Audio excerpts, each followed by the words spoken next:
Have you boys ever killed anybody? Oh, you're reading the paper about some wife doing away with her husband. Child murderer. Knifing in a tavern brawl. These are crimes of passion. Crazy people off their rocker. Then there's a trigger-happy hoodlum. The kid that kills a gas station attendant because he can't open a cash register fast enough. That's another type crazy person. Both types eventually get caught. The only type of killing that's safe is when a stranger kills a stranger. No motive. Nothing to link the victim to the executioner. Now, why would a stranger kill a stranger? Because somebody's willing to pay. It's business. There are a lot of people around that would like to see lots of other people die a fast death. Only they can't see to it themselves. They got conscience, religion, families. They're afraid of punishment here or hereafter. They can't be bothered with any of that nonsense.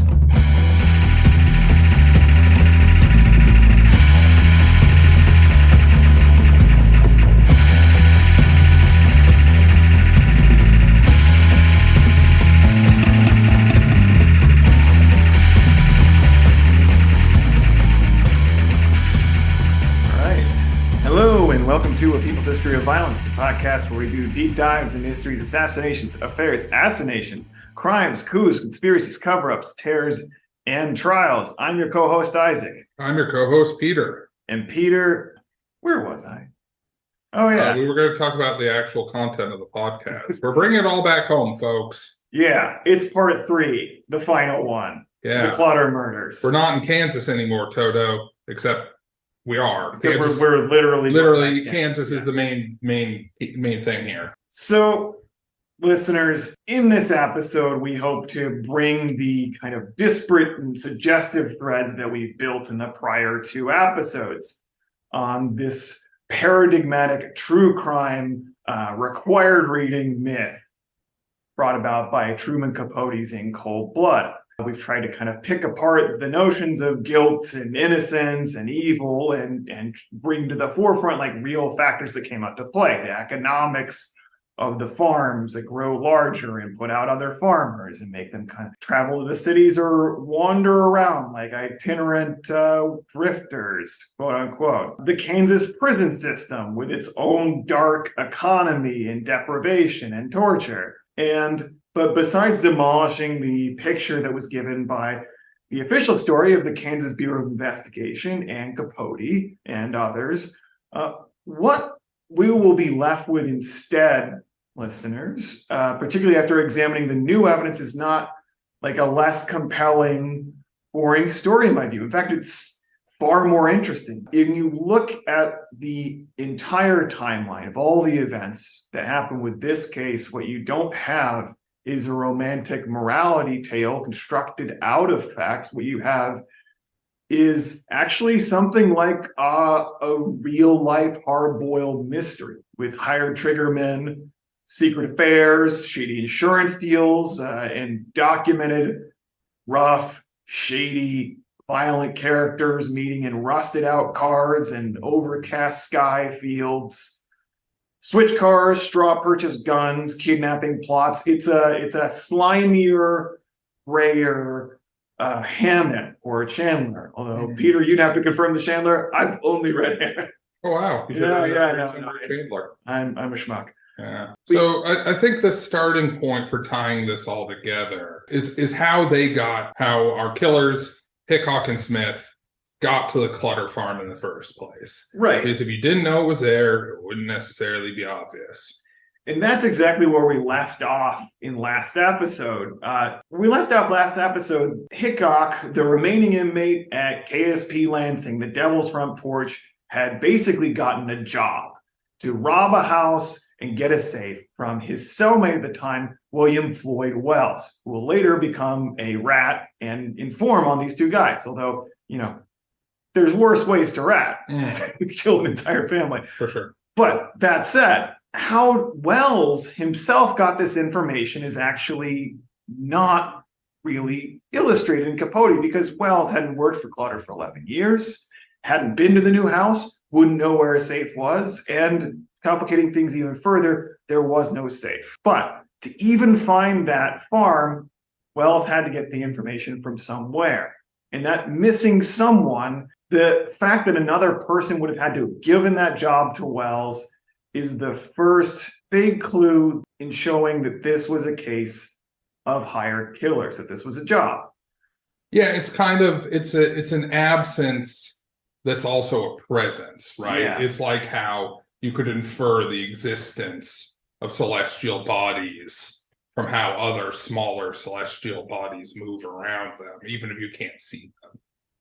Yes, and that's definitely something like a shadow cast of the case. The other prong of this, though, is the much more direct, just outright claims that Richard Hickok made in his letters to Mac Nations when they were collaborating on a book that was supposed to be titled High Road to Hell. Hickok says things like, all my life I heard I wasn't ever going to do anything that amounted to much, but wait till they find these people, then they'll know, and I'm getting paid for it too. And another thing like this, we were running short on time and didn't look the house over or tear it up like we should. It was almost 2 o'clock and our meeting with Roberts was about an hour away. We didn't want to miss that.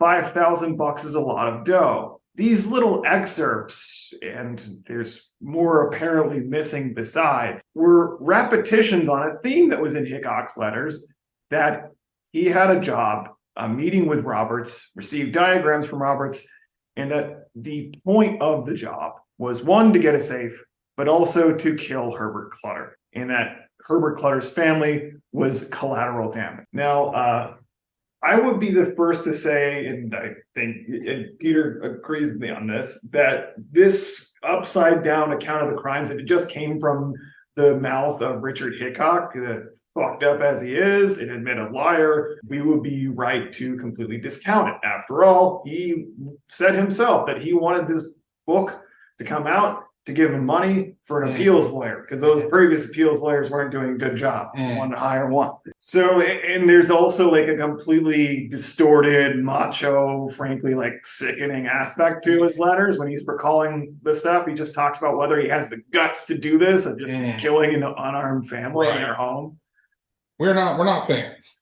Not fans of Mr. Hickok, even though we've taken pains to explain how he got where he got. Right. However, so if it was just his word, bullshit. And that's kind of where it stood when the Wall Street Journal originally published like an account of these letters in the early 2000s.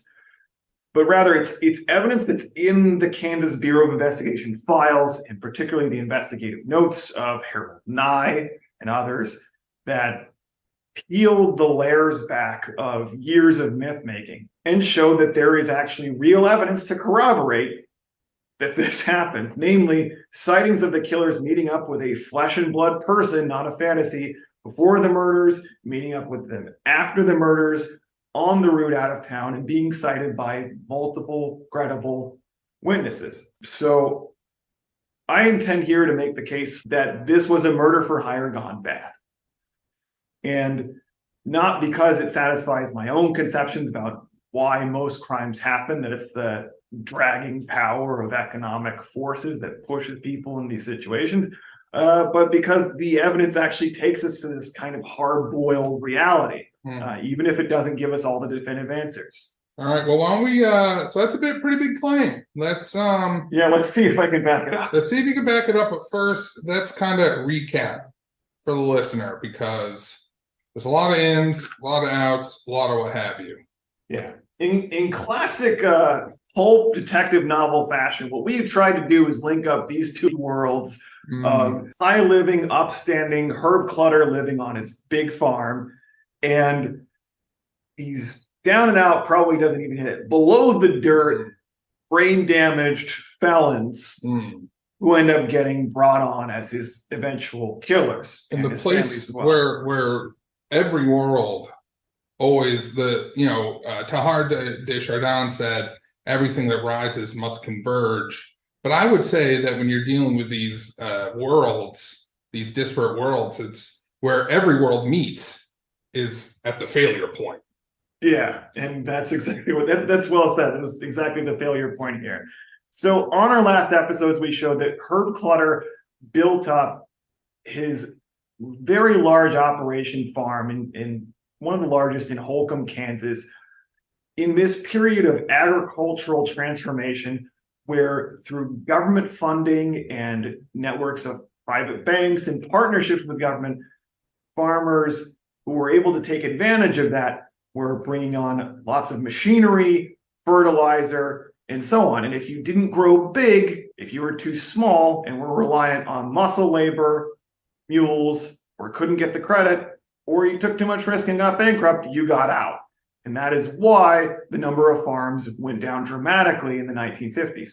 But he was the winner, or one of the winners of this type of thing, at least it seemed. But by the late 50s, as we talked about in our addendum episode, and on that first one, Herb Clutter and the kind of high risks that he and any other well-off farmer had to take every year to make the numbers on a big farming operation like this, ran into some challenges. Among other things, a plane crashed on his property.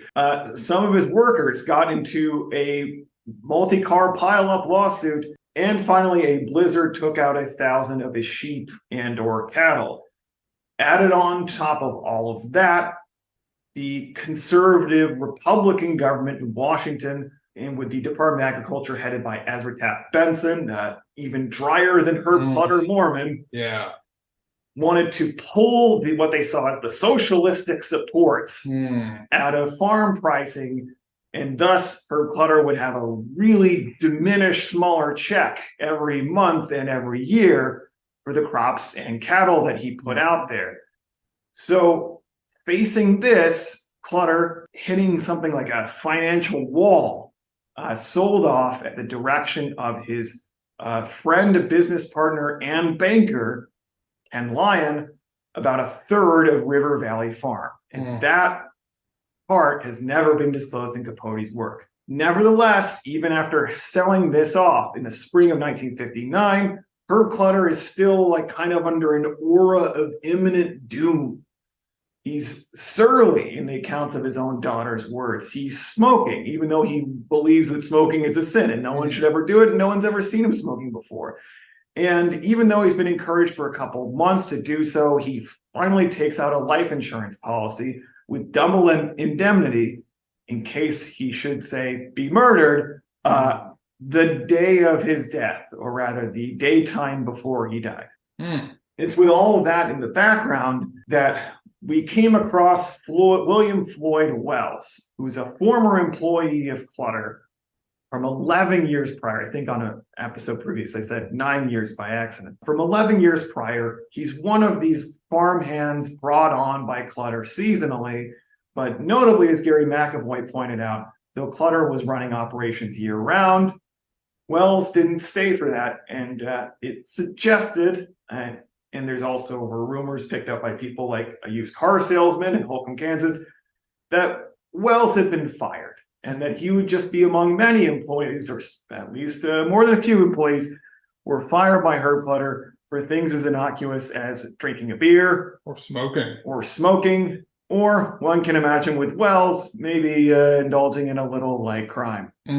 Wells, however, turned to a life of more extensive crime in what we discovered on last episode was a series of capers where he was stealing lawnmowers and selling them off potentially across state lines. However, Wells, while in prison, begins trying to sell off a job in June of 1959 to both Richard Hickok and two other prisoners. So as Clutter's life is going down the toilet, yes, Wells starts selling the job to burgle his house. Yes, and he sells this job as one to break into Clutter's house and take a safe, which is supposed to be stuffed full of cash. Now, Wells says that his price for this job is, whenever you get around to it, whenever you get the chance, $1,000 you should kick back to me here, still serving time in KSP Lansing. I've always found this part to be the most unbelievable of Wells's tale.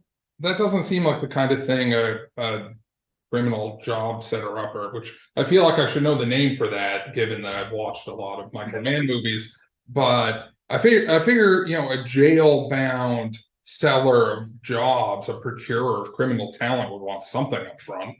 You don't have much leverage to get $1,000 back to you in jail. Yeah, So these don't seem it like seems very altruistic and yeah, they don't seem like the kind of guys who you can rely on to, come back after their crime and put it in your commissary. So this is one thing that already struck me, as you can imagine, as being something that showed that Wells has someone on the outside.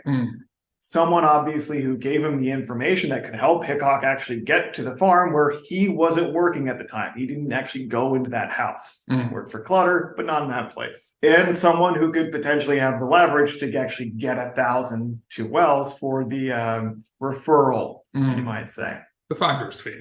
The finder's fee. Oh, I guess it wouldn't be a referral because somebody else had to found it in order to tell him about it. Yeah. Because he never saw that house. Like the broker fee. Yes.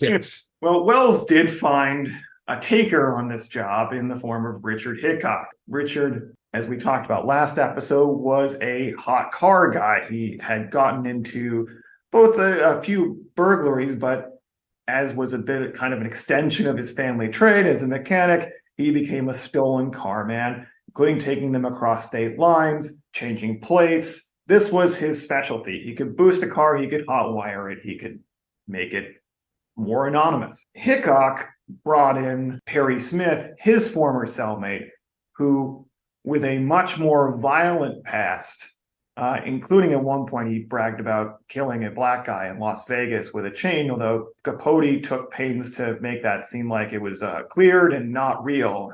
Not so sure about that, but I have no evidence. Smith, however, had a long history of explosive violence while he was a soldier, including something like 5 court-martial proceedings. Right. Throwing Japanese cops off bridges and so on. And wrecking a Japanese cafe. Now, one thing that we didn't talk about last episode, because I didn't want it to be too much of a distraction or at least a major burning thing that would be hard to take an eyes off of, is Richard Hickok's admitted pedophilia. Now, not like as a proud thing, but he did say to a prison psychiatrist that it seemed like as part of like a kind of like generalized like hypersexuality. Like after his car accident, he started going after young girls. And even in the course of this criminal run, this kind of like 6-week reign of terror, like he tries to take aside young girls, and it's pretty sick, fucked up shit. Yeah. Now, I again am not a neurologist, but this is actually this kind of like hypersexuality that turns into pedophilia is apparently something that can happen with certain types of traumatic brain injuries. Yeah, and he reports that it mostly came up after. Yeah. Okay. Yeah. There are like KBI agents and sheriff's people who are like, well, Hickok was always like that because his first wife was 16. Well, he was like 19 at the time, and it's 1950s Kansas. So that doesn't strike me as odd as when he's later on trying to entice like an 8-year-old girl. But these are the people who took up the job. I mean, notably 2 other guys passed up. Right. And you'll notice that these guys aren't exactly like highline burglars. No. Right. They haven't shown any particular aptitude for serious theft or, anything involving skill. And I mean, my understanding is that in the world of criminals, home invasion robberies are considered pretty risky and a sign often of maybe you're more doing it for the violence and the violation of it than you are necessarily for the profit. Right, as opposed to say like commercial burglary. Right, yeah, breaking into a jewelry store. When it's definitely a more like low class thing. Yeah, my understanding is that it's not even so much a respect thing. Like it's not like they won't respect you for it. It's just like pretty risky. Yeah, for risk and reward. It probably less risky and more of a reward back then when more people kept cash in their homes. Yeah, as opposed to today. But still, I mean, there's definitely a huge risk of just getting shot. Oh yeah, especially in rural Kansas. Right. But both Hickok and Smith had burglaries on their record. Yeah, it's not the job you send your best men if you were like a crime boss. Which I'm not saying Wells was, but yeah. Right. Although Wells is a kind of step up on his burglaries and sales. But both of these guys, Smith and Hickok, were definitely trying to graduate, as it were, to higher levels of crime. They had plans to go ahead and take the money that they would get from this job, whether it was $5,000, $10,000 that was supposedly in the safe, or amounts that we'll talk about later on here. They wanted to use it to go ahead and buy a little motorboat in Mexico, begin taking divers out, that sort of thing, operating it as like a pleasure thing, and then building connections that they could eventually smuggle drugs. I see. Which would be serious money. Right. But maybe we should now turn to what was the job supposed to be? Right. Because this is something that's like kind of bogged in the devil me, because at first, Capote's story seems to have an obvious thing. Wells tells Hickok about the safe. Hickok goes there. There is no safe. The job goes wrong. And they begin killing the family. Yeah. That's the standard account. And there's variations on that. But the odd part about it is that when you look at the KBI files, Wells insists to no end on the safe and gives like a vivid description and insists that he helped with it. He's already snitching. Yeah. So if he had sent them in with the expectation of not of telling them there was a safe, but there wasn't a safe, why wouldn't he just say that? Like what was the point? Also, like, how's he supposed to get paid? Right. If there's no safe. And I mean, the way that this is resolved is that the Wells job is not a job at all. It's just Wells like mouthing off to Dick Hickok. That's the way it's resolved in the standard story. But here's Hickok's description of what he heard from Wells, as he wrote out later in his confession. He hears that this guy, meaning Clutter, was a big rancher and had done a lot of seasonal hiring, especially at harvest time. Wells went on to elaborate how he worked for Clutter in 1954, I think. Actually, it was 1948, and had worked for him for several months. During this time of his employment, Clutter built a new home and had installed a wall safe. The safe was in an office in the west room of the house on the first floor. Being as Clutter did a lot of hiring, buying, selling, and traveling on business, he kept large sums of money on hand at all times. He kept $5,000 all year and as much as $10,000 at harvest time. Later on in his letters to machinations, where he goes into detail about his thinking during the crime, he says, I took the diagrams to study them. I asked Wells how the safe was anchored in the wall and if it could be removed and opened elsewhere. He then described how the safe was put in the wall, and I asked him if he was sure. He said he worked for Clutter when the house was built and watched the safe installed. But, of course, later, Hickok actually alludes to getting the diagrams and where the safe was in the house from someone else. Just like the diagram Roberts had given me showed, a hallway led off to the left, and on the left of this was the bedroom. All of which is actually kind of important because Mr. Clutter actually lived in a separate bedroom from his wife, and it was actually near the office where the safe theoretically was. Wells himself, even when the KBI gave him the opportunity to say that, like, oh, like, I don't know, maybe I got it wrong, maybe it wasn't a wall safe, maybe there was no safe in the house, and Hickok just pulled up on something, was violently insistent. William Floyd Wells, quote, won't back up an inch on his statement regarding the safe, which he said was in the den or the office located in the basement of the old Clutter farm home. In this statement, which I took this morning, this is Alvin Dewey talking, the KBI investigator, being signed by Wells and witnessed by Warden Hand and Deputy Sherman Krause, every opportunity was given to Wells to wiggle out of his statement about the safe, even suggested that perhaps he was mistaken and that the money was locked in Mr. Clutter's desk, but he wouldn't change his mind. He got insistent, it says, he got insistent hell.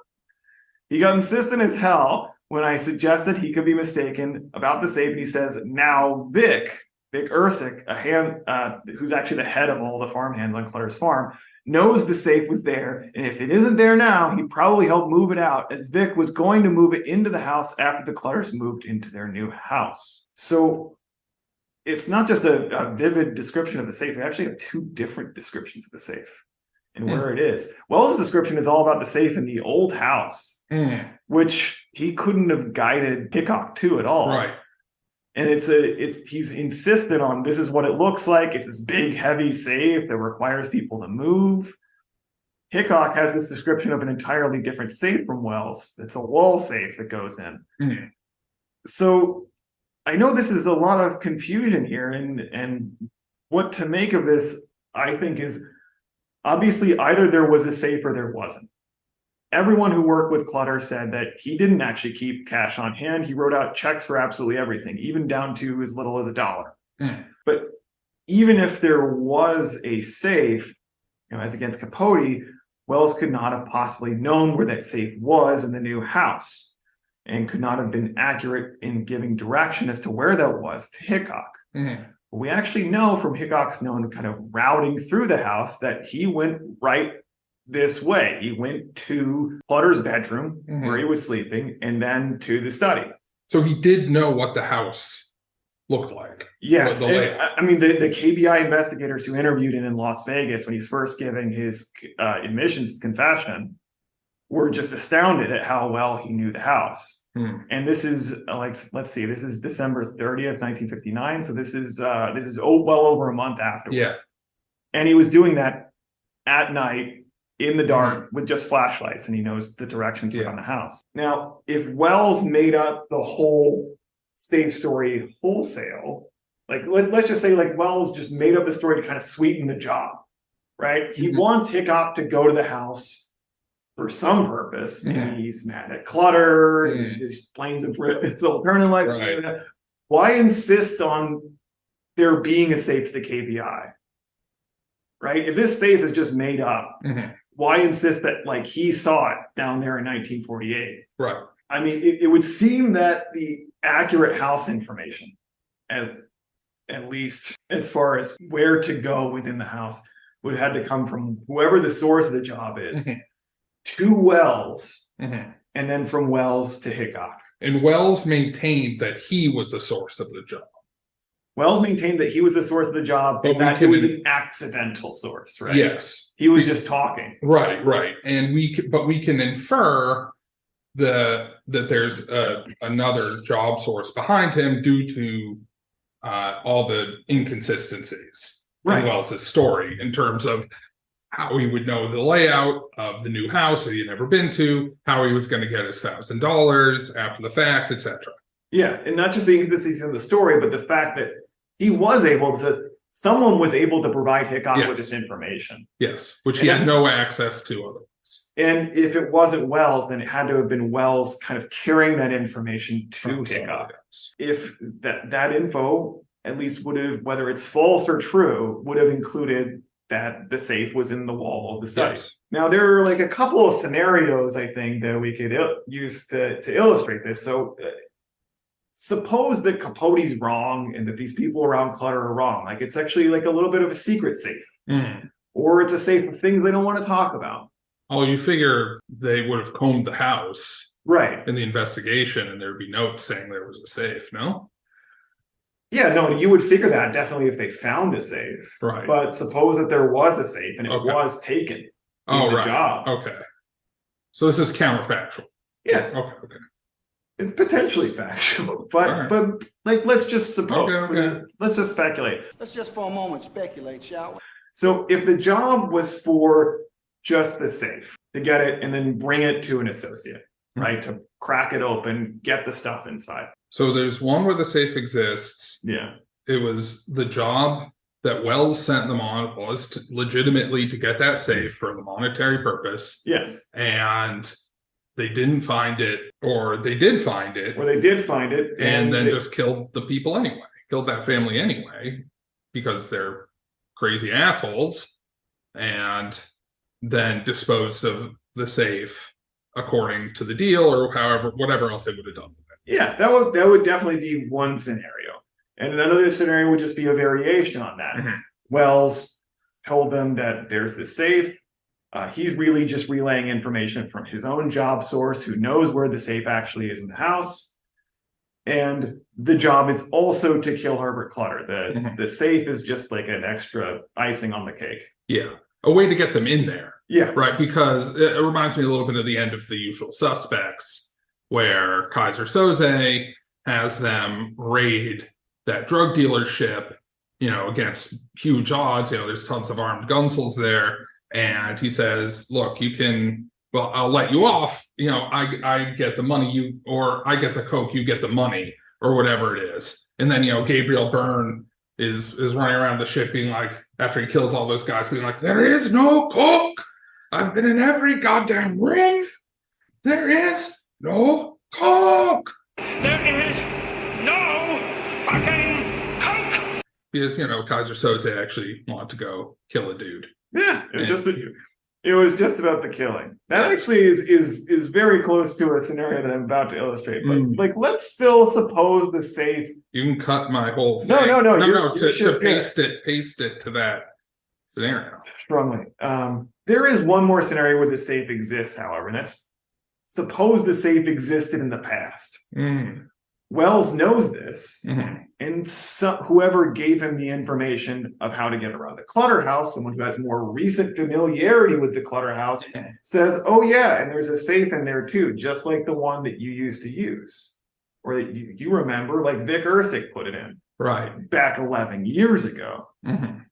But it doesn't necessarily exist any longer. Right. My favorite scenario, though, is much more close to what you're talking about with The Usual Suspects, Peter. Wells or his associate made up the story of the safe to deny the killers more than a nominal share of the payout from the hit job. As in, the killers were initially paid some money and told they would get a cut of, say, $5,000 on delivery of the safe from the Clutter household. $1,000 would go back to Wells at Lansing. And then, oh no, surprise, there is no safe. Whoops, sorry. Keep this consolation money. You should go lay low in Mexico for a while. It's crazy that you couldn't find that safe. Did you follow the map? Didn't you follow the map? Didn't you follow the diagram? The danger for this scenario, I think, is that that's a pretty dangerous game to play. Yeah. With two people who just might come back and murdered at least one dude. Yeah. And might resort to violent means to get the full extent of what they were promised. But that brings us to kind of one other thing, which is the amount that they thought they were going to get paid. Now, in the standard KBI Capote account, they're going in there, Hickok and Smith, to get potentially $5,000 to $10,000 that's going to be in the safe. Failing that, they go ahead and they try to rob the house, right? They only find like a little less than $50.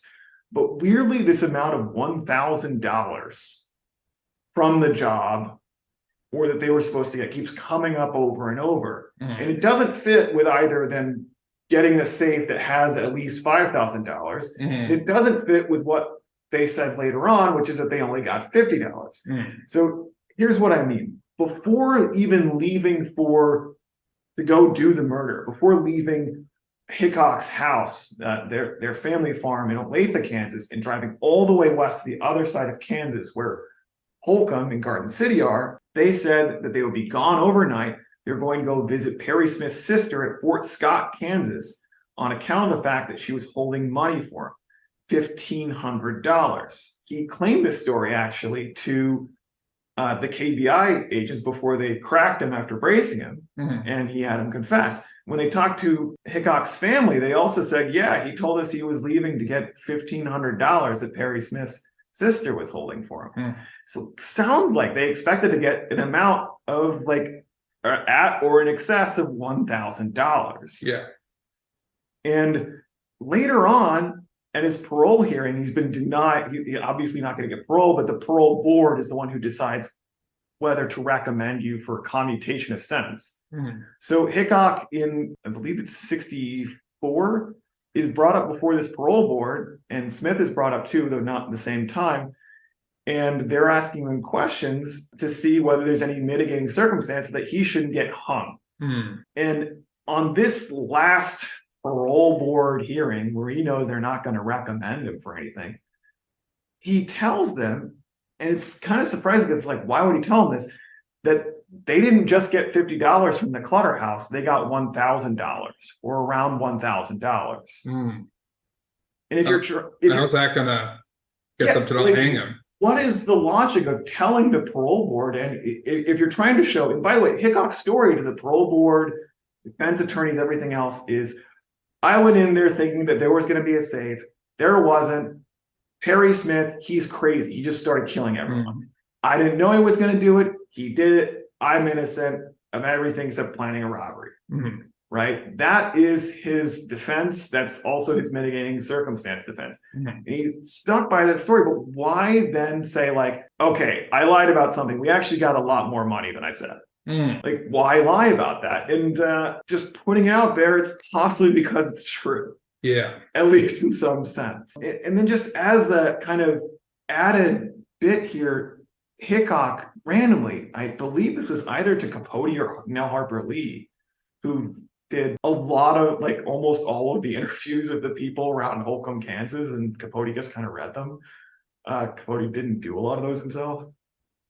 But in an interview that I believe was done by her, he starts talking about another guy who's on death row there with him in Kansas and says, I really like Dan. He was a nut, not a real nut.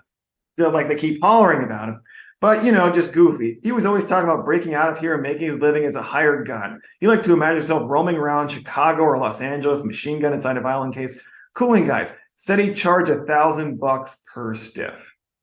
So just for the third time, well, before the killings, at the parole board, and just randomly, he's like, yeah, $1,000 is charged for a body. Yeah. And I can't help but wondering if that's because he may have been paid about $1,000, which is more about like $12,000 to $14,000 in today's money to do this job. Still pretty cheap to kill a civilian, right? Definitely. It might be operating under the assumption that you're going to be paid a bit more after, say, safe. There is one. So let's see if we can try to get some more knowledge of this hidden figure that we have, this person behind Wells. So who was someone who could have fed that information about the house? Because that seems like the most concrete thing we have, right? Maybe he was just a trusting guy who would let his $1,000, once again, that number, ride until these, hired felons happened to come by and give it to him in prison. Right. After they did the job, he sold them. Put it on your books. Right, put it on the books. But more concrete, so that's a possibility, but it's really not possible for him to have known the layout of the new Clutter house unless somebody told him. Right. So who had knowledge of the house? So this becomes a difficult thing because a lot of people had knowledge of the layout of the Clutter house. Some of them in intimate detail, but because this is a large farm operation, he has a large family, lots of business associates. By all accounts, all of the farm hands and so on are very loyal to Clutter. He's a very generous guy. But of course, there's a whole set of people, and I've seen in documentaries, they're alluded to, but they won't say their names or give much information. Like, for example, a guy had a huge industrial accident, lost his foot on Clutter's farm. He might have known the inside of the house. There was another guy who, swore revenge against him after he was fired. He might have known the inside of the house. And I'm talking here about the new house, the house they were ultimately murdered in. But it's difficult to say who among any one of those may have come up with this plan or been in on it or been brought in on it by someone else. Now, Ken Lyon, who we've repeatedly alluded to as Clutter's close business partner, associate, he had stayed at the house a number of times. Now, I'm not able to say exactly when he stayed at the house, just he was still doing lots of business with Clutter into 1959. And so it's not unreasonable that he would know where they are. The knowledge that's spoken of by Hickok, that the knowledge that he got from whoever this source was, however, is very detailed. Like, he knew the ages of the Clutter children. He knew the age of Kenyon. He knew the age of Nancy, or thereabouts. He knew where they were sleeping in the house so that he can control the situation. And even with Ken Lyon, I'm not sure that he would know all that, but I don't know. One person I can't, completely exclude, which really piqued my interest, and I want to be clear that this is not an accusation. I know these people still have family members in Garden City, Kansas, and I'm not saying that. But one thing that just stuck out to me is weird is Paul Helm, who's a untrusted farmhand, his wife is also the Clutter family's housekeeper. She knows all the rooms intimately. She knows everyone's age, and likely so does he. The only reason this piques my interest is Paul Helm gives this extremely weird story about 2 weeks after the murders. saying that two Mexicans, Mhm. as his words, came to the house looking for work, he thought, on November 14th, the day leading up to the night of the murders. Mhm. And he said it exactly when they came in, and he gave a very vivid illustration of who they were, or rather what they looked like. So, and Capote actually wrote this down. Helm informed Al Dewey that at approximately 4 o'clock on Saturday, November 14th, the day of the murders, a pair of Mexicans, one mustachioed and the other pockmarked, appeared at River Valley Farm. Mr. Helm had seen them knock at the door of the office, which is kind of on the west side of the house and is a bit separated from all the living quarters, but still connected to the house. He knocked on the door of the office and he saw Herb step outside and talk to them on the lawn, and possibly 10 minutes later, then watch the strangers walk away looking sulky. Mr. Helm figured they'd come asking for work, and we're told there is none. So you have these very vividly illustrated pair of Mexican guys who, and also they're given a motive why to come back. It almost seems like they're set up. Right. The problem is that at that exact time, and for an hour before and hours afterwards, Herb Clutter is meeting with the life insurance salesman, who is emphatic that no one came in. Herb Clutter did not break off contact with them to talk to a pair of Mexican guys like that. Yeah. Never happened. Right. So even though appears to be this kind of red herring of two Mexican migrant killers created by Paul Helm, they're definitely not there. And one should always, of course, apply Peter's razor. The more innocent way of looking at this is maybe Paul Helm saw these guys or some guys like them on some other day, and through the magic of bad memory, the trauma of losing your boss, and ambient background racism was just maybe these two migrant Mexicans came in and did it. Right. Because it seems obviously pointed towards they did it. Yeah. But that stuck with me is Helm did have a close knowledge of the house. After the murders, he ended up working for the Garden City Co-op, where Ken Lyon was still a prominent figure. But obviously, there's nothing even remotely incriminating that points him other than this really weird story and his knowledge of the house. And I'm not leveling any accusation, just reading it out. There are obviously an unknown number of others. This place had a staff at any given time of 35 people at times. Yeah. Especially. So there's a number of people who know. And who knows how many passed through, right? The way that Wells did. Yeah. Who might have a closer knowledge of the house. Wells did the old house. Yeah. Well, Wells did the old house. That's right. Mm-hmm. But we do know that someone among this circle conveyed the information to Wells, which requires them to know two things. One, what, as we said, where Clutter's house is and what the inside of it looks like. Yeah. And two, it kind of requires them to know about Wells. And a guy who was employed 11 years earlier at Clutter's home, who was let go or left and is now at Kansas State Penitentiary. Because in between that, he's living in eastern Kansas. He's in Oswego and stuff. Right. So it requires them to know about Wells. And satisfying both those conditions is kind of difficult. So, I don't think we know who among the potential cast of characters would have known both of those things or known how to find Wells. Right. But we just know that it is a person.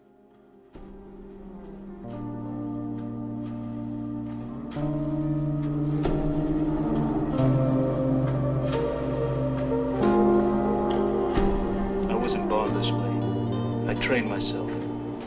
I eliminate personal feeling. You're born like everybody else. Flesh and blood. You gotta feel. I feel hot. I feel cold. I get sleepy and I get hungry. I feel hot. I feel cold. I get sleepy and I get hungry.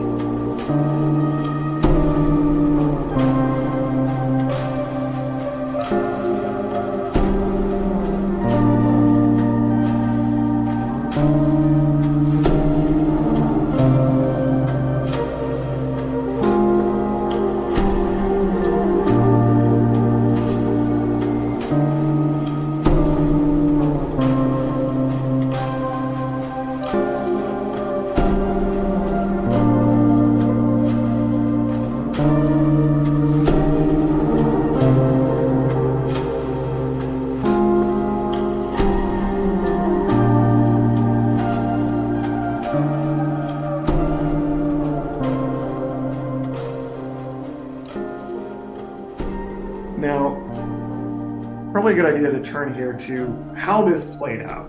So once Hickok got the job, and of course, knowing that Perry Smith was a much more violent person than him and could carry it out and had the military training and experience to do that, this is put together, but Hickok actually does not have a gun. Has a hunting knife, doesn't have a gun.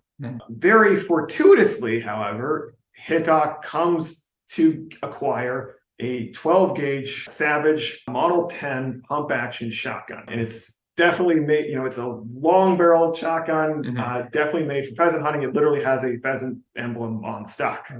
This is $100 and it's bought brand new. It still has the blue coating on it. According to In Cold Blood, Richard Hickok buys this as kind of like a hot check thing, family line of credit, and puts the family in a real tough position. Right. That didn't happen. According to David Hickok, who's Richard Hickok's brother, he doesn't remember whether he put it on layaway or bought it all in one lump sum, but he only remembers one day that he walked into the sporting goods store and bought the shotgun as a gift for Richard Hickok, who's his older brother. And he remembers making good money at that time, but I find it hard to believe that as cash-strapped as the family was, they were struggling with medical bills, among other things, that out of nowhere, David Hickok would say, I'm just going to get a gift for Richard. And my gift is going to be... No. They did pheasant hunt, back when they were kids, but it seems so like odd and out of place. Just be like, I'm going to cheer him up. He's so mopey with this expensive present of a shotgun. And I'm just suggesting as a possibility, considering that David remembers that Dick mentioned that he couldn't buy a shotgun, that this was an arranged straw purchase. Yeah. It's $100 brand new weapon. And of course, the reason it's this 12 gauge pheasant hunting shotgun is because of the stated reason Dick probably gave to David, his brother. Right. So I'm just suggesting a scenario here that I think is the most likely. And I would at least say that this scenario has to be refuted rather than being presumed to be not what happened. Yeah.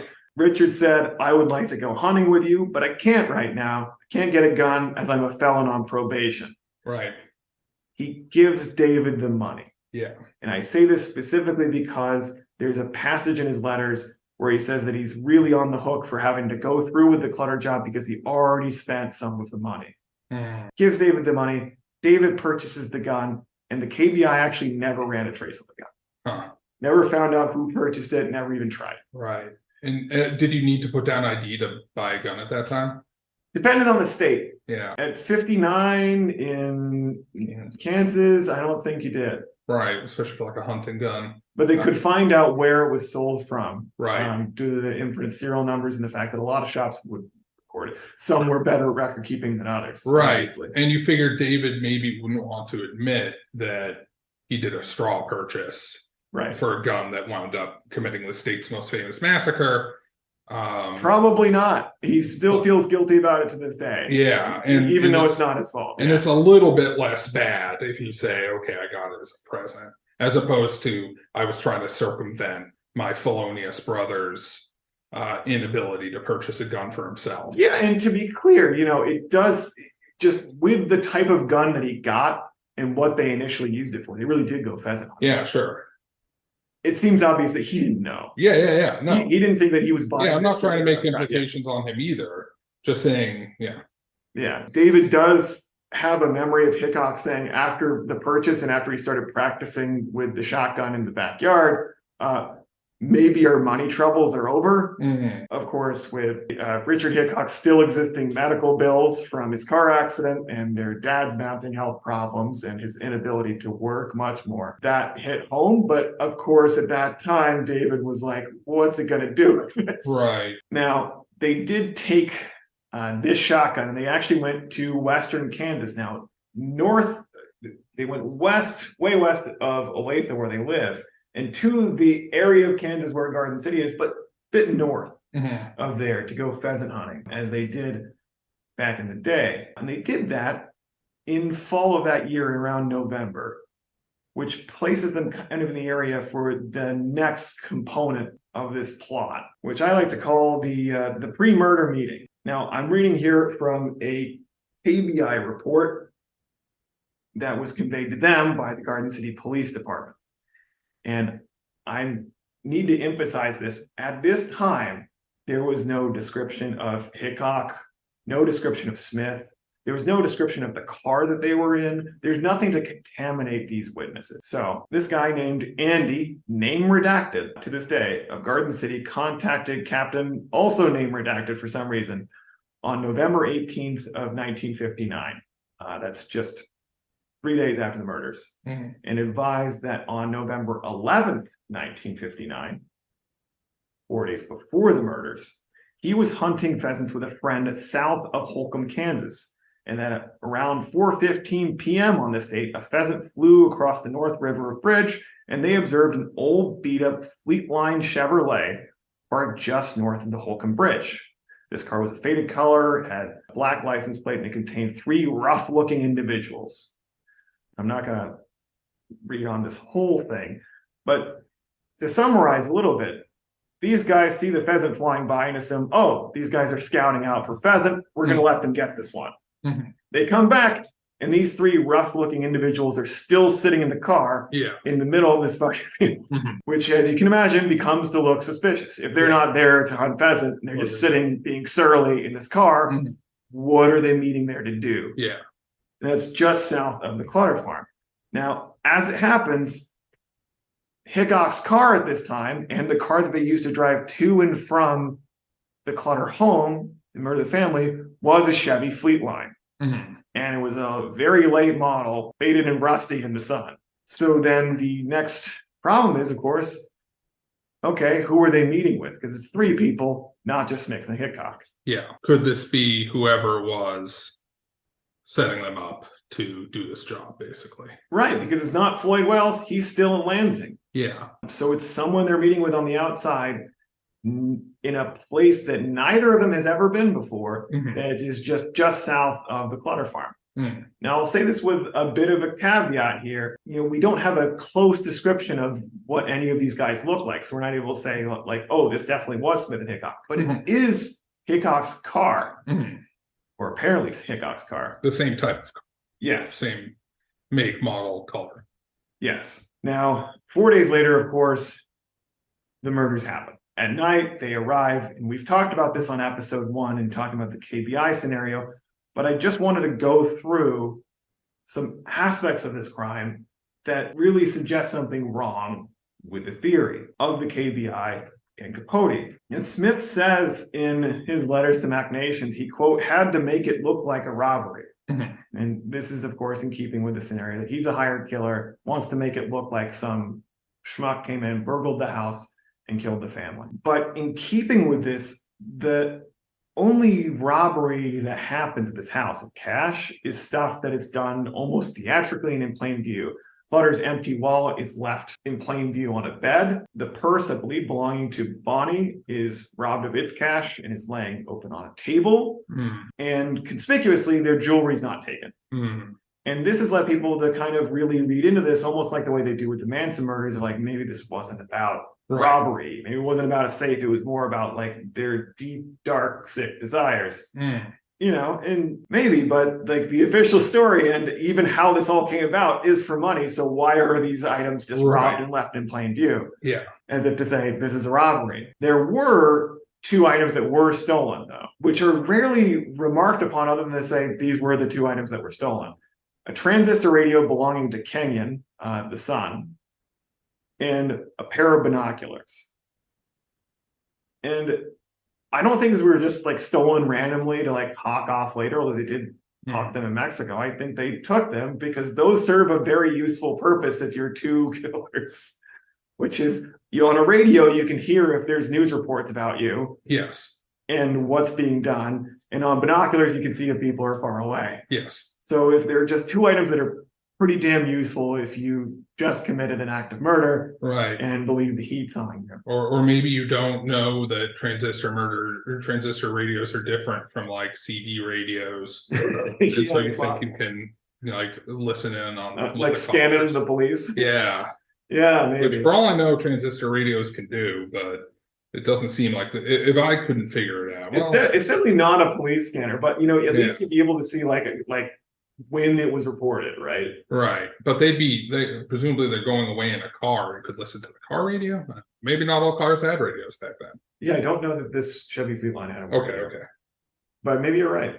hmm One thing that's not only not in cold blood, but is actually not something that's admitted by either Smith or Hickok, is how seminal fluid, semen, got on Buddy Clutter's gown.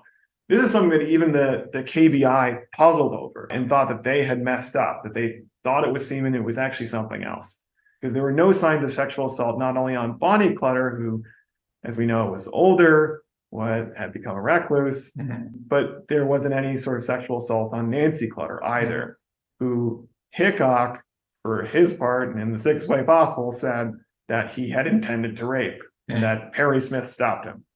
As it turns out, the KBI sent off Bonnie Clutter's gown after initially finding that there was something that looked like semen to the FBI, and they sent back a report simply stating, yes, it is. Considering that didn't come from Herb Clutter, they hadn't had any sort of relations like that, and Bonnie was very open about that with her family. It leaves the question of what happened here. How did this turn into a sex crime, or at least a sexually inflected crime, when neither of them admits that? Yeah. And I mean, it could be any one of scenarios. Even Gary McAvoy doesn't have a clear answer on this. I think it might make a bit more sense if one of these killers is guarding the family with a shotgun, another one's supposed to be, say, looking for a safe or loading a safe, and then it's left alone. Right. To, I don't know, jack off. Right. One kind of speculative notion that I had is that Perry Smith, who's very, very sensitive about these sort of things, may have been patrolling the home, looking for the safe, or if the safe existed, loading a small wall safe in the car, come back and find Dick Hickok doing his business, and then at that point went nuts. Killed Bonnie Clutter and then killed the rest of the family. Yeah. The reason I say this is because, in spite of both the confessions saying that the first person they killed was Herb Clutter, when the coroner took the liver temperatures of the family, and the liver temperature goes down in proportion to the body weight at this certain rate, and medical examiners debate about how to calculate it, but the order that they found was that Bonnie Clutter was killed first, and then Nancy, and then Herb and Kenyon. Even though the order that the killers say they killed them was the exact opposite. Now, obviously, the normal way of looking at this is, well, you did the numbers wrong, dude. Medical examiner's wrong. Bonnie was killed last.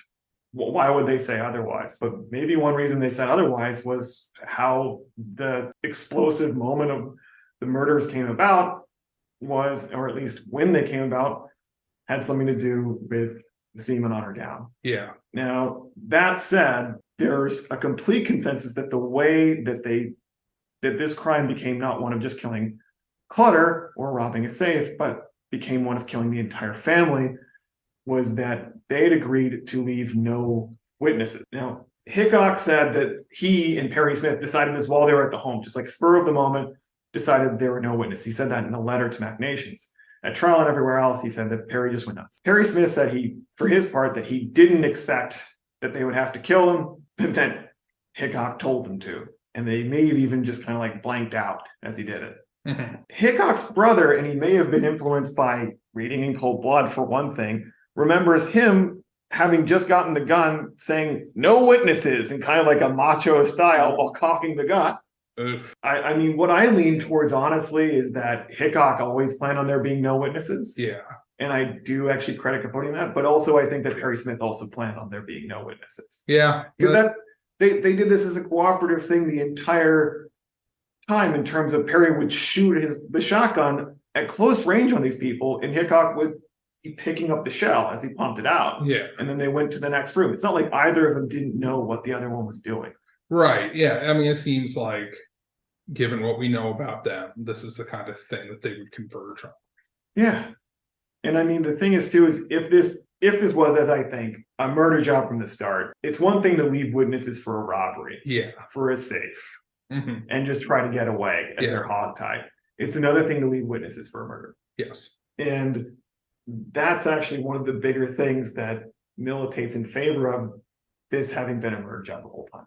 That they always plan to leave no witnesses. Yeah. You know, that said, this is all speculation until we get to what, frankly, I think is the hardest evidence in favor of there being another person who met with and planned this job with Smith and Hickok.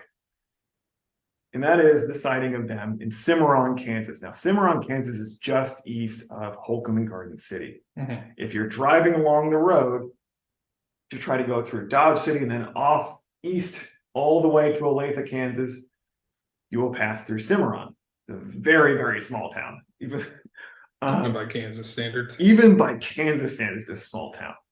And there in Cimarron, Kansas, at a place called the Western Cafe, two separate, very credible witnesses see people who match the description, and I mean really match the description, of Smith and Hickok, along with a third person. So I'll just read it aloud. On December 15th of 1959, these law enforcement officers who are writing this report made a trip to Cimarron, Kansas to check on information received on December 2nd from a guy named Fred Volker, who's the night marshal in Cimarron, Kansas. No police department. We just have like night watch. Yeah. Yeah. In Cimarron, Kansas. This information was in regard to three men who stopped in the Western Cafe at Cimarron sometime between 2 and 3 o'clock a.m. on Sunday morning, November 15th, just after the murders. Marshal Volker was interviewed and stated that he was in the cafe sitting on a booth in the east side. The three subjects, one short, dark-haired and heavyset, two light-haired individuals, entered the cafe and sat on the three stools on the north end of the counter, which is on the west side of the cafe. And I love this guy's name, Squirt Kramer, the tavern operator in Cimarron, was sitting on the counter at the counter, and the three subjects asked Kramer if he knew where they could get gasoline. Kramer in turn asked Volker if he could get into the station to get gas. There's no police station? No, the gas station. Yeah. Volker left the cafe and went across the street to the Standard Station. You can tell how small a town this is, given that it's just like, hey, can I get into the gas station? Yeah, sure. Here's the keys. He stated that the three individuals hurried out of the cafe, got in their car, and drove east on the highway. He said that the waitress at the cafe indicated to him through the window that the three had failed to get their hamburgers, which they had ordered to go. A short time later, these individuals came back into Cimarron from the east, making a U-turn in front of the cafe where they stopped while one of the individuals ran into the cafe for the hamburgers.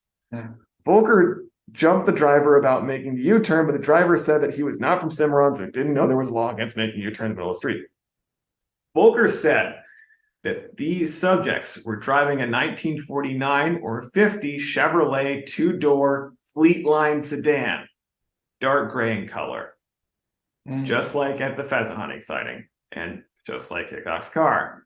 They believe that the license tag is a 59 Kansas, Wyandotte County, 67 or 57, remainder of numerals unknown.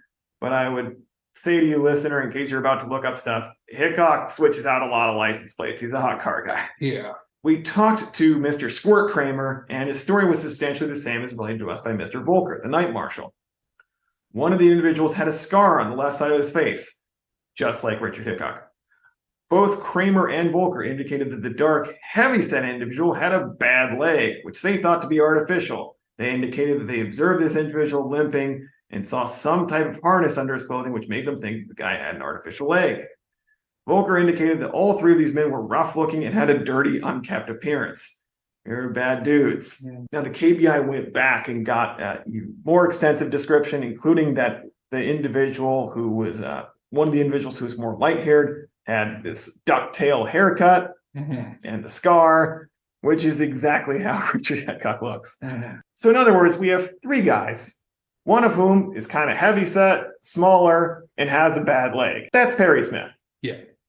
The other guy, ducktail haircut, light hair, scar on his left side. That's Richard Hickok. They're driving the Fleetline sedan. So the question, of course, is who the fuck is this third guy? Now, he's described as possibly Spanish, 21 to 25, 5'7", sandy blonde, bushy hair, a white shirt with a design on it, black shoes, and no coat. So, not exactly some like a big flashy guy. He's but also not totally like the local farm guys. No, he's right? like There's something foreign seeming about him. He's also not wearing a coat when it's cold out. No, he's some punk kid. Yeah. Right. And I don't mean that in the KSP Lansing way. Yeah.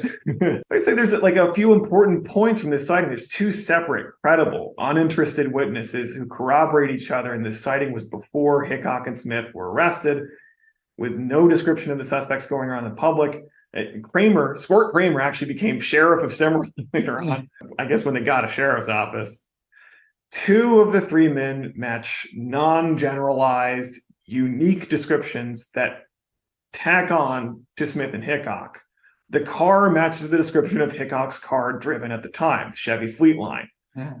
Hickok, in his own interrogation in Las Vegas, inadvertently corroborated this by originally saying in his confession that they had stopped by a late-night diner after the murders. He drops that later on. Find out, you can infer why. Tacking onto this, at Dodge City, Kansas, the KBI finds a man named Ben Hughes, an employee at the Phillips 66 station, who's on the south side of the highway when you go into Dodge City, again, from the west. He also saw three individuals drive in a 1949 or 50 dark gray Chevy two-door Fleetline sedan. And this is the weird part. He indicated that it was pulling a United rental trailer from Kansas City, Missouri. And I should point out that sighting in Cimarron, Kansas, which is just a bit to the west, so prior to that Phillips 66 station, they also see the car carrying a small two-wheeled trailer being pulled by the subject's automobile. So you have this kind of convergent identification of at least three people, not sharing stories, who tack on to there being three people in this late model Chevy Fleetline sedan towing a trailer. Two of them look like Smith and Hickok. Yeah. Now, later on, when they were talking to like the kids of these guys, like Squirt Kramer's kid, for example, Gary McAvoy was talked to him, and he was like, "Well, yeah, my dad thought it was them." Yeah. It's just straight with you on that. And if you put these puzzle pieces with what Hickok said in his letters, what you get is that this guy seems to be Roberts, the guy that they were supposed to meet with after the murders, the person who was supposed to meet up with as part of this job. Gary McAvoy did some work in the KBI records and did find that they had looked up all the hotels around to see if anybody was suspicious or if any of the killers had checked into hotels. And they found two people named Roberts in hotels near Garden City. One was just written in as D. Roberts, and the other one was written as Dick Roberts from Pueblo, Colorado, and listed a car with a Colorado plate. And when I saw that, both of these guys, separate hotels, check out at the same time. It's the day before the murders, November 13th. I couldn't help but wonder if Dick Roberts is actually just Richard Hickok using the name of the code name that was given to him. Right. Part of the reason I thought that is Richard Hickok actually had been through Pueblo, Colorado, and had stolen cars from there, including plates. So if we assume that this guy is Roberts, or at least a guy working with Roberts, who meets up with them before or at least after the murders in Cimarron, and then is sighted with them at Dodge City, what does this tell us about Roberts? Right? We have his description. He's like sandy blonde hair, possibly Spanish. It's pretty vague.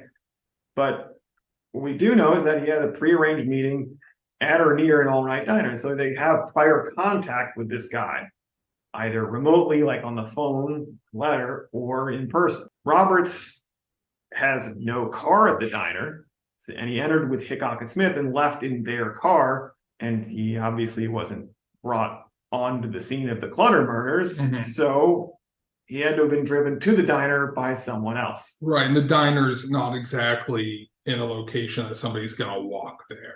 Right, that's a great point. It's like just off the highway. Exactly. Classic 1950s. Yeah. Hayseed bird diner in the middle of nowhere.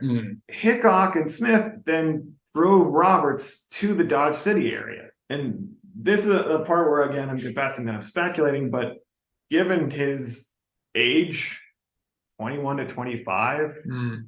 No coat, no nothing, just a guy walking around in a tee. So this is speculation here, but I think they're likely meeting Roberts just because of his age and the fact that he just kind of seems like a really low on the totem pole guy, just a young guy in a t-shirt. Yeah. Meeting with them. I think they're meeting up with, I think he's a gopher for someone else. Yeah. Probably who commissioned the job.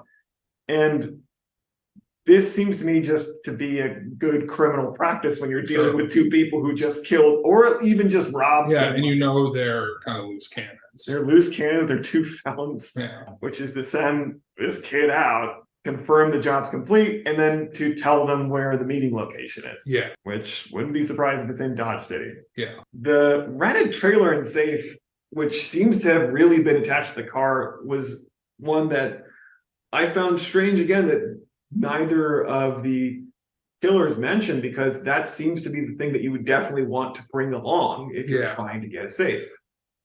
And the question becomes like, why didn't they just say they rented the trailer? They thought they were going to take a safe from this house, and then they had to ditch the trailer somewhere. I also kind of don't get why. Okay, so did they, I guess one question I would have is, did they know going in every version of the story that Herb Clutter would be there when they went in? Because if I were like a criminal who wanted to get in and out quickly of this kind of home invasion, instead of messing around trying to grab a big heavy safe and take it with me, I would put my gun on the safe's owner, have them open it, dump the cash into sacks, do it that way. Definitely. And there's kind of 2 points that go to your question, which is one, per his confession, Hickok drove up to the Clutter farm with Perry Smith. And when he got to the part where there's a kind of farmhand guest house that's separate from the main house, kind of like a cottage, where a guy named Alfred Stookline lived. And because Alfred Stookline's kids were sick, he was tending them all night, the lights were on. So when he passed by that, they had a moment of absolute freak out, knowing that there were people up and awake at that time. But yeah, you would think that he would want to go ahead and order the safe opened by the safe owner. Now, in his account, of course, they asked about the safe, and Herbert Clutter said there is no safe. Yeah. And that's just what happened. Yeah. So the idea here is that Richards and possibly his employer. Oh, Roberts, you mean? Roberts, yes. Yeah. Roberts and possibly his employer send along the rented trailer. Who rented the trailer? Don't know. They say that the not the Cimarron sign, but the Dodge City sighting has the trailer visibly from a company in Kansas City, Missouri. Yeah. Now it could have been rented or stolen a long time ago. That can't be excluded, but it could have just been them, because Olathe, Kansas is much closer to Kansas City. Yeah. And the idea was the trailer with them when they went to the Clutter house? Yeah, that's a good question. But there's no sighting of them around there. There's no sighting of the Chevy Fleet Line at 2 o'clock in the morning. The first place it shows up, the rented trailer, I'm just trying to remember, is Cimarron, Kansas. Is in Cimarron. At between 3 and 4 a.m. And obviously Roberts couldn't have brought it because he was dropped off. Well, I guess whoever dropped him off could have dropped off the trailer too. Right. So, I mean, one thing I was thinking is that, okay, if somebody set this job up, used a safe as an inducement. Yeah. Didn't send them in with burglary tools, right? As far as anyone knows? No burglary tools. You could easily see a scenario where they send in these unstable, violent cons without burglary tools to do a burglary, home invasion burglary. They bring the trailer as like a prop. Right. Because they know there's no safe, but they don't want these crazy killers to think that they always knew there was no safe. They want to have a prop to say we were prepared to open the safe for you. Open the safe for you. Yeah. No, I think that has to be it. Yeah. So in that case, it wouldn't be that they sent in these guys to put a gun on Clutter, have Clutter open the safe. And then take the contents. They sent in these guys on the idea that they could take the safe, even though they didn't have any burglary tools, I guess either because they were kind of dumb or that they expected the safe to be like, they just didn't, they expected it to be more mobile or something. I don't know. A lighter safe. But now that you've talked it through with me, there's a third possibility suggested. Yeah. Which is they sent them with this trailer or told them to get a trailer. Yeah. To take the safe and have it cracked open later because this was always a job to kill Clutter. Right. Yeah. So if there's any hemming and hawing, or I'm not going to tell you the combo of the safe, I'm not going to open the safe for you, I don't know where the key is, they're just supposed to kill them. Yeah. Take the safe and walk away. Right. Yeah, that makes sense. And get it blown later. Yeah. Now, for those who find my kind of inferences that they did meet with someone who was a part of this as a criminal job, the only counterfactual that I can find that would fit these facts and still fit with the Capote scenario is what I can only call the My Cousin Vinny scenario, which is similar to the robbery of My Cousin Vinny. You've seen that. A group of nearly identically described people with near identical injuries passed on the same route, going the same direction at the same time in a near identical car. Early in the morning, just after the murders. I mean, a guy with a fucked up leg who's friends with a lighter haired guy with a scar on the same side of his face, driving a late model Chevy Fleetline, faded in the same way, going east at the same time. That seems a little implausible to me, which is why I'm pretty firm in saying that I think this is Smith and Hickok meeting with a guy directly after the murders, and what could only have been a prearranged meeting. Yeah. So if they did get paid, right, what happened to the money? Now, one kind of piece of evidence that they didn't get paid and really didn't get much money out of this job, didn't get $1,000, whatever Hickok says later on, is immediately after the murders, like within 3 days, in Kansas City, Hickok writes a bunch of bad checks to acquire kind of easily resellable merchandise like radios and sells these out for cash, making about $200. And later on, the KBI interviews merchants around Kansas City who get burned by these bad checks that Hickok makes. I think this is definitely in favor of them not having gotten paid and just coming out with nothing on the job, but it could also just be them shoring up the stack as they go lay low in Mexico for a while. Yeah. Now, the original plan is to have enough money to buy a boat, which requires a substantial amount of cash, of course. But if you're buying a kind of rusted, not great boat in Mexico in 1959, I don't know how much that would cost. But something that you brought to my attention, Peter, after I described to you their next stop, which was to go lay low in Mexico after these murders and drive to the coast, is that they spend a bunch of time in whorehouses. Yeah. Or sex worker workplaces. Yeah. And as you pointed out, Peter, it's not hard to part gringos with their money in a place like that. Oh, no. Not trying to cast aspersions on the people of Mexico. I've never been. I hear they're very hospitable, but if you're two gringo lowlives hanging out at the sex worker workplace, I think it's perfectly fine to part them from their money. Yeah, I think that's fair. Yeah. So in other words, I don't think if they got, say, $1,000 as payment for killing Clutter and turning over a safe, wouldn't last that long. It wouldn't last that long. These guys aren't known for their impulse control. Yeah. And by the time they go from this coastal town to Mexico City, they're definitely light of cash because it's Capote related later on. They make a plan to rob a guy. That plan fell through, but then they need to pass more hot checks. I don't think they just had $200. Yeah. I think the weight of the evidence is that they did have more money than that and could have easily drank, drugged, and paid prostitutes. Yeah. All the way through that stack of money. For sure. Now, originally, listeners, I did have this whole segment on these two guys' trip through Florida and Miami and the unsolved Walker family murders and why I lean towards them not having committed the murders. Right, so that's a whole separate set of murders. We would have to do 3 more podcasts on it. And you don't want that, do you? We've had enough killing. So let me tell you just a succinct ending scenario for the Florida part, which is after burning out their cash in Mexico, Smith and Hickok drove all the way to Florida to spend the winter. They spent it on Miami Beach in Miami Beach, checked into a hotel for a whole week, paid up, and then suddenly departed. Now, this has led people to think that they were involved in, would be a little bit difficult for them to be involved in with the evidence that's been collected. The Walker family murders, frankly, considerably more brutal murder of a farm family that, was not prosperous. It's just farmhand in Sarasota, Florida. But I think they may have left for another job, which was described by Capote in a later interview. Which brings us to a bit of evidence about who did Who the would hit. be giving them jobs in Kansas after the Clutter murders? Right, because jobs aren't just done, they're paid for, they're bought.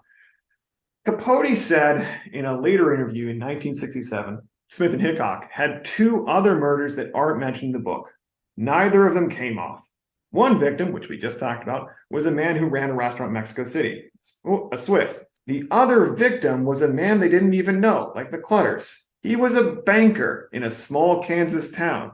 Dick kept telling Perry that sure, they might have failed on the Clutter score, but this Kansas banker job was absolutely for certain. They were going to kidnap him and ask for ransom, though the plan was, as you might imagine, to murder him right away. And when they went back to Kansas completely broke, that was the main plot they had in mind. What actually saved the banker, Capote says, and derailed this whole plot is, believe it or not, Richard Hickok got offered a job in a meatpacking plant, which just kind of shows you where their heads are at. Yeah. Right? They're doing these crazy violent jobs, and you kind of build up this notion in your head that, like, yeah, they're pure desperados. They're pure desperados. banditos. They're psychopaths. They've got that taste for blood, gone blood simple. But the moment that Hickok gets a job at a fucking meatpacking plant, it's not a nice job and pretty dangerous. He's like, fuck this desperado shit. I'm holding down a job and getting 3 square. And, whatever supposed a different kind of blood. Yeah, and whatever supposed homosexual undertone bond that these 2 are supposed to have, he's willing to just be like, yeah, no, I'll take the job at a meatpacking plant. Yeah, see ya. Peace. Yeah, he didn't offer you a job, did he, Perry? But obviously, clearly the important part of this is, what the hell are they doing with a job on a banker in a small Kansas town who they don't even know? Right. Where did that job come from? We don't know for sure. We don't know for sure. Capote doesn't say. But we know one thing about this, which is this didn't come from Floyd Wells. Yeah. Dick Hickok never mentions anything about Floyd Wells setting that. Yeah. Which brings us again back to Clutter. Because Clutter was a guy who, like many farmers who actually made it in this economy, was reliant on banks and bankers and these kind of small, intimate relationships between farmers and credit unions that turns this whole machine and makes sure that he doesn't go bankrupt from year to year if his crops get wiped out or whatever. Clutter was able to take out these large loans to force his business. Credit and debt is simply part of that game in this changed agro-industrial landscape. Ken Lyon, his good friend, was a farmer who moved into the banking side with both the co-op and network of farm credit banks in the area. At the time of the murders, he was actually a bank president in Wichita, although he lived outside that in a small Kansas town, and still had land in Holcomb and Garden City. Now, I'm going to make the case here with a couple of circumstantial bits that this banker from a small Kansas town was likely Ken Lyon, and that the reason it was involved is because Ken Lyon may very well have been the procurer of this plot. And this is something that's implied by Gary McAvoy, and I want to note that I am not alleging myself. I'm just saying it is alleged, and these are the facts that were laid out by McAvoy and in the KBI files.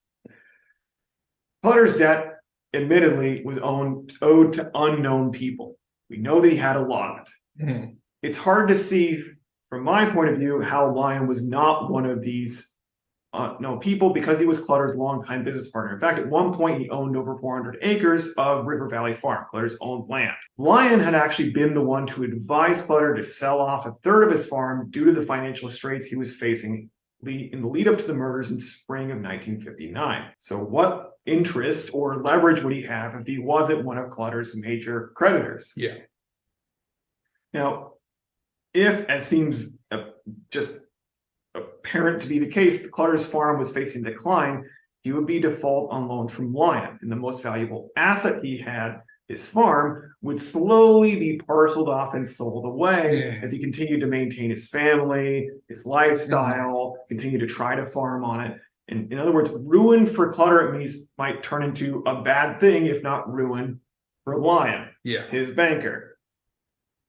Should be worth noting there were also gas rights on the farmland that Clutter was using to kind of just get himself free gas and free electricity to use on the farm, but also might be sold off for a higher price if he wasn't using that farm. Now, of course, it's one thing to keep the assets of a friend afloat.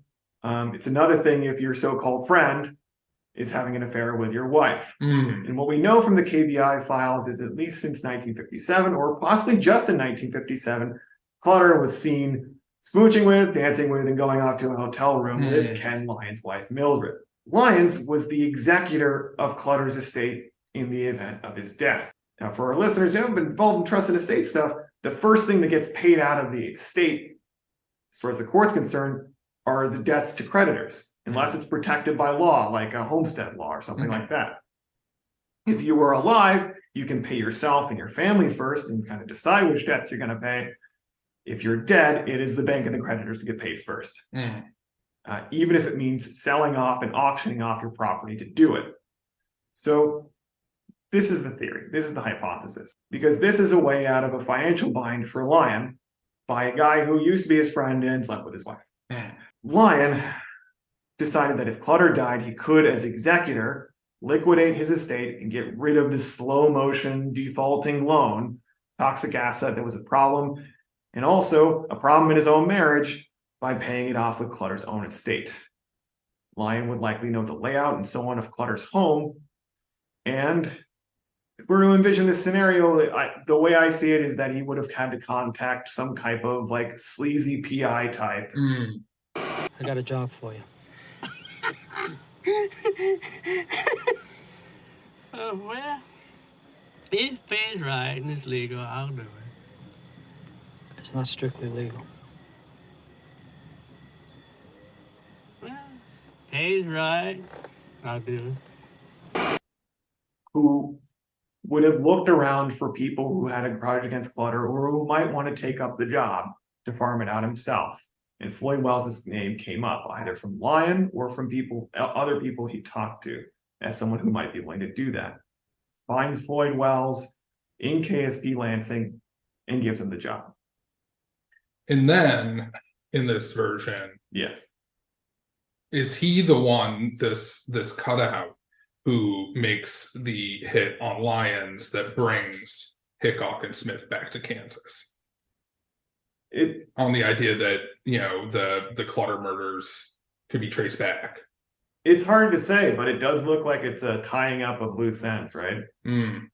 Or maybe if someone else was double-crossed or Lyon didn't pay out. Now, do we know if Lyon knew about the life insurance policy? Probably not, right? No. Because he had only got, because Clutter only got it that day. I mean, he would have been able to find out about it afterwards as the executor of the estate. Now, that insurance doesn't go into the estate, it bypasses it. But I'm sure he would have been able to find out about it from the kids.